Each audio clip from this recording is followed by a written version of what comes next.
Hey, it's Dr. Guillemette, and I'm coming at you. And so I'm trying to do this complete StatCrunch example for a multiple linear regression. I have one done in R, but here we're going to do it in StatCrunch. So it tends to be easier than just having these code chunks. So I want to do a short video on how do you actually load data into StatCrunch, right? So I'm going to go into StatCrunch, and loading data is actually really easy if you have a CSV file. So I'm going to go to data, load, from file, and it's on my computer. So if you're getting any CSV file from a project, from your professor, you're going to click on here and it's going to open up. Now, hopefully you've downloaded it onto your computer and you know where it is. Any CSV, text, Excel file, any of these, as long as they're less than 10 megabytes, will come up.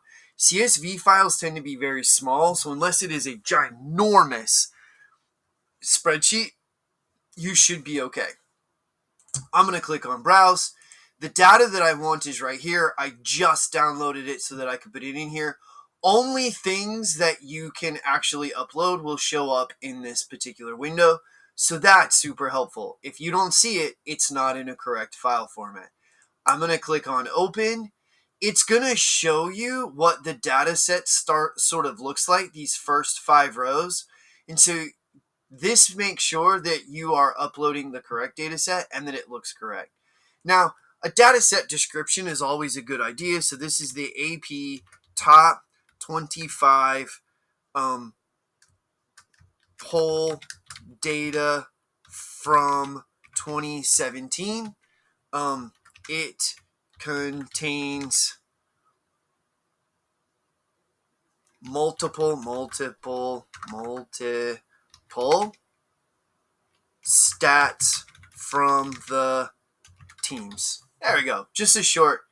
The first line is a column name. The first line is a column name, so that is checked. If it's not, which would be weird, but you could uncheck it.